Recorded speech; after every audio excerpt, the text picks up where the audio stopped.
Capítulo 18.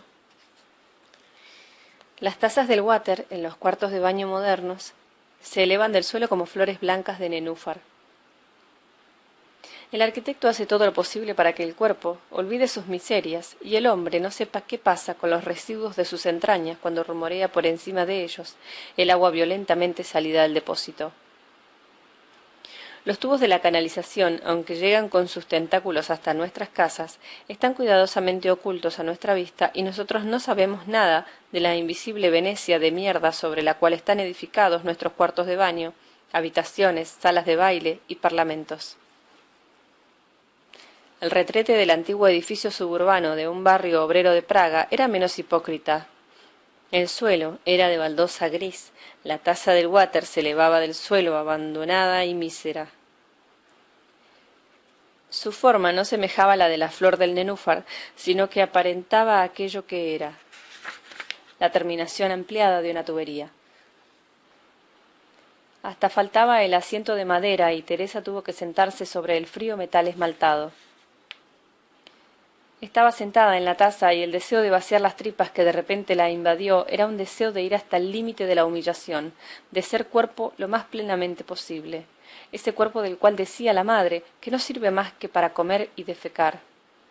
Teresa vacía sus tripas y tiene en ese momento una sensación de infinita tristeza y soledad.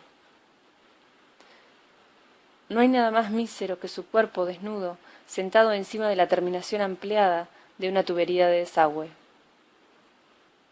Su alma había perdido la curiosidad del espectador, su malicia y su orgullo.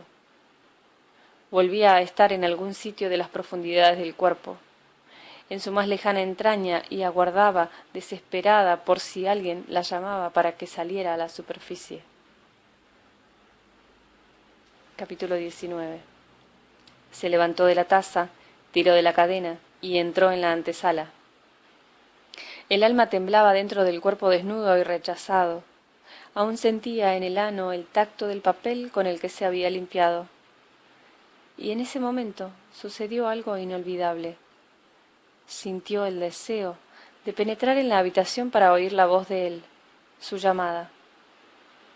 Si le hablara con voz suave, profunda, el alma se atrevería a salir a la superficie del cuerpo y ella se echaría a llorar.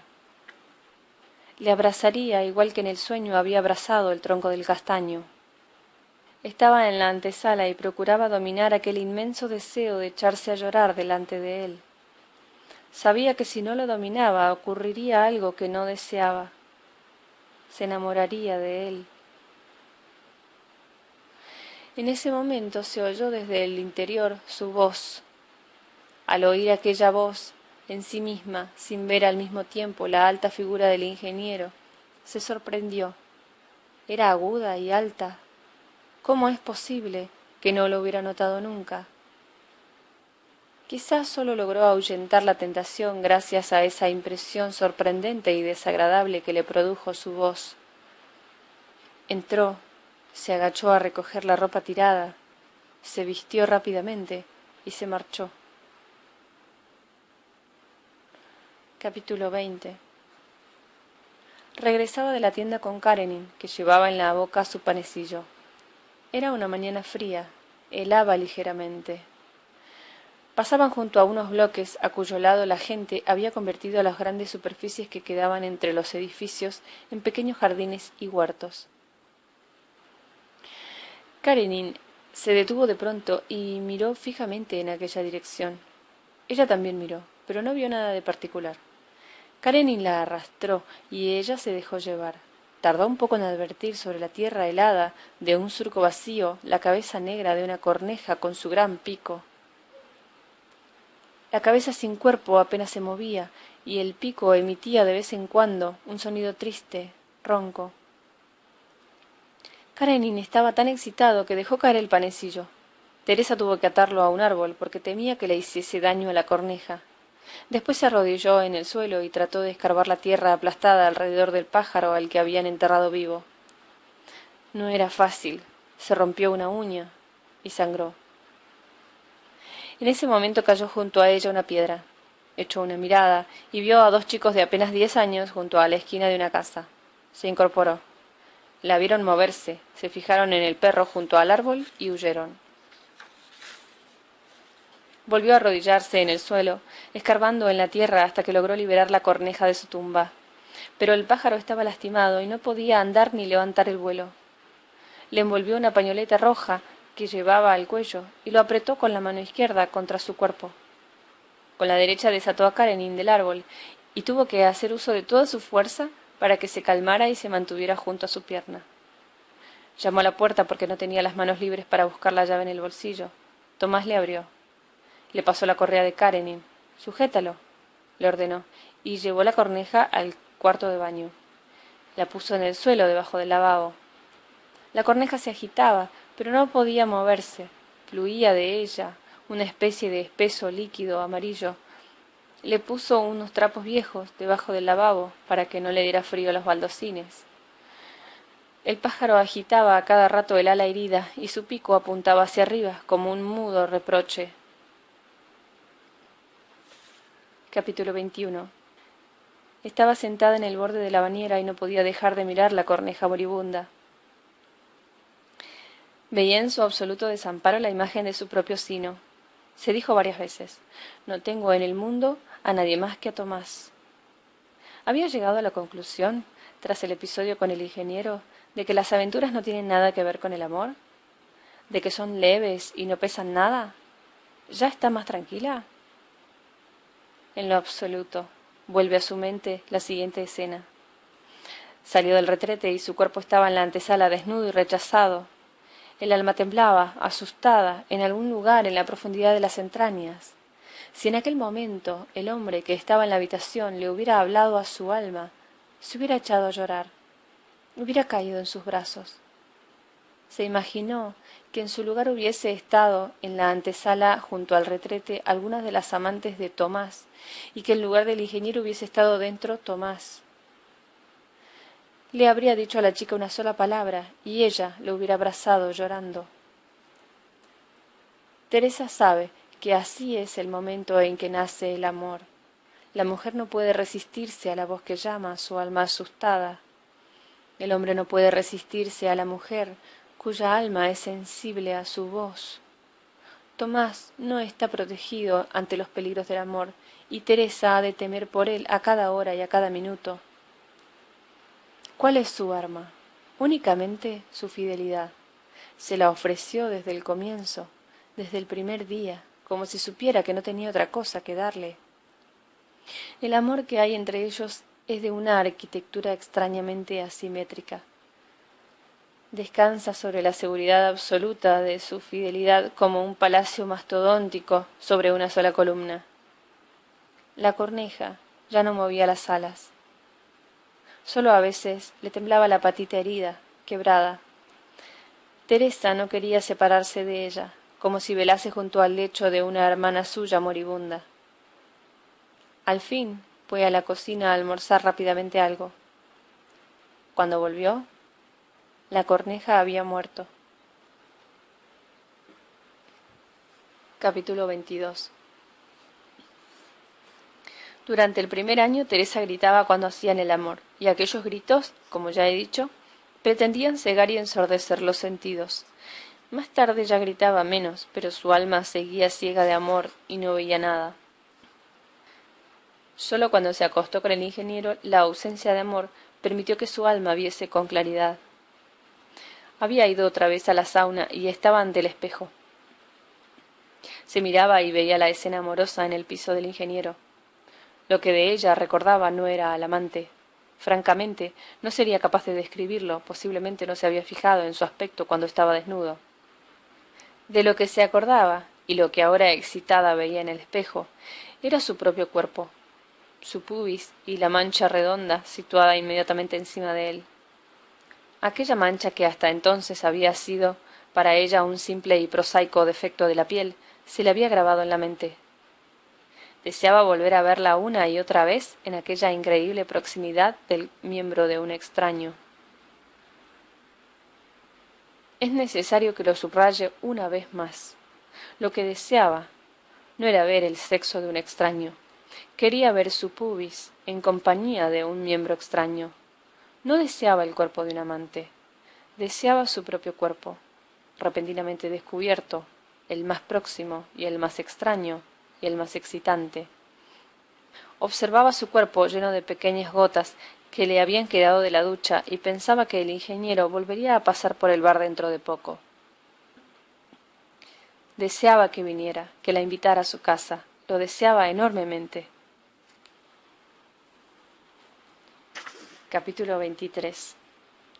Todos los días tenía miedo de que el ingeniero apareciese por el bar y de no ser capaz de decirle no. Con el paso de los días el temor a que viniera fue reemplazado por el miedo a que no viniera. Pasó un mes y el ingeniero no apareció. A Teresa aquello le parecía inexplicable. El deseo frustrado pasó a segundo plano y fue reemplazado por la intranquilidad. ¿Por qué no vino? Atendía a los clientes. Estaba entre ellos el calvo que una vez se había metido con ella diciéndole que servía alcohol a menores. Estaba contando en voz alta un cuento verde, el mismo que había oído ya 100 veces a los borrachos a los que servía cerveza, tiempo atrás en la pequeña ciudad.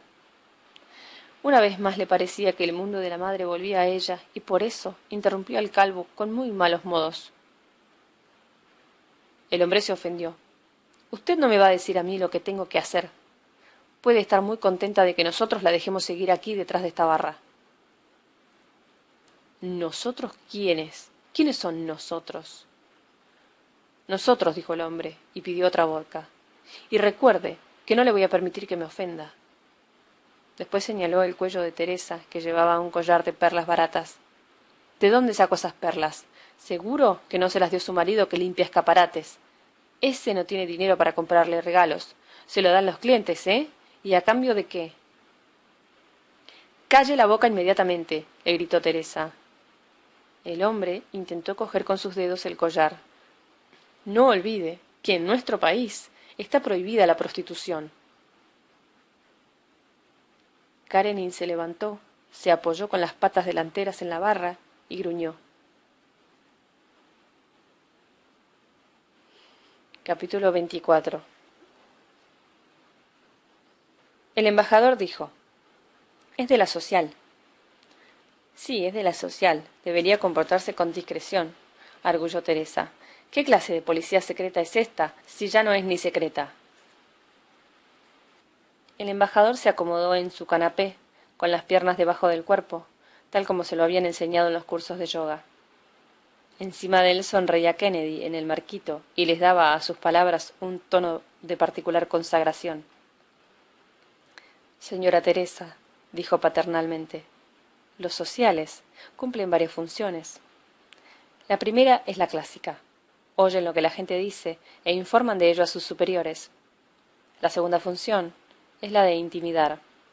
Nos hacen ver que nos tienen en su poder y pretenden que tengamos miedo. Eso es lo que perseguía el calvo en cuestión. La tercera función consiste en organizar montajes que puedan comprometernos. Hoy ya no tiene sentido acusarnos de conspirar contra el Estado, porque lo único que lograrían es que la gente simpatizara aún más con nosotros. Es más probable que intenten encontrar hashish en nuestro bolsillo o que procuren demostrar que hemos violado a una niña de 12 años. Siempre se encuentra alguna niña dispuesta a atestiguarlo». Volvió a acordarse del ingeniero. ¿Cómo es posible que no haya vuelto nunca? El embajador continuaba. «Necesitan hacer caer a la gente en la trampa para captarla para su servicio y con su ayuda preparar trampas para más gente y convertir así poco a poco a toda la nación en una sola organización de confidentes». En lo único que pensaba Teresa era en que el ingeniero había sido enviado por la policía. ¿Quién era aquel chico tan extraño que se había emborrachado en el bar de enfrente y le había declarado su amor? El calvo de la social se metió con ella por su culpa y el ingeniero la defendió. Los tres jugaban su papel en una escenografía preparada de antemano, cuyo objetivo era despertar en ella simpatía hacia el hombre que tenía la misión de seducirla. ¿Cómo es posible que no se le hubiera ocurrido? Era un piso raro, que nada tenía que ver con aquel hombre. ¿Por qué iba a vivir un ingeniero tan bien vestido en un piso tan mísero? ¿Sería ingeniero? Y si era ingeniero, ¿cómo es que no tenía que trabajar a las 2 de la tarde? ¿Y cómo es que un ingeniero leía a Sófocles? No, aquella no era la librería de un ingeniero. Aquella parecía más bien la habitación de un intelectual pobre detenido. Cuando ella tenía 10 años y detuvieron a su padre, también le incautaron el piso y toda su biblioteca. ¿Quién sabe para qué habrán utilizado después el piso? Ahora ya sabe por qué nunca volvió. Había cumplido ya su misión. ¿Cuál? El social, cuando estaba borracho, le confesó sin querer: la prostitución está prohibida en nuestro país, no lo olvide. Aquel supuesto ingeniero atestiguaría que ella se ha acostado con él y que le pidió dinero a cambio. La amenazarán con montar un escándalo y le harán chantaje para que denuncie a la gente que se emborracha en su bar. Esa historia no encierra ningún peligro, la tranquilizaba el embajador. Espero que no, dijo ella con voz ahogada, y salió con Karenin a las calles de la Praga nocturna.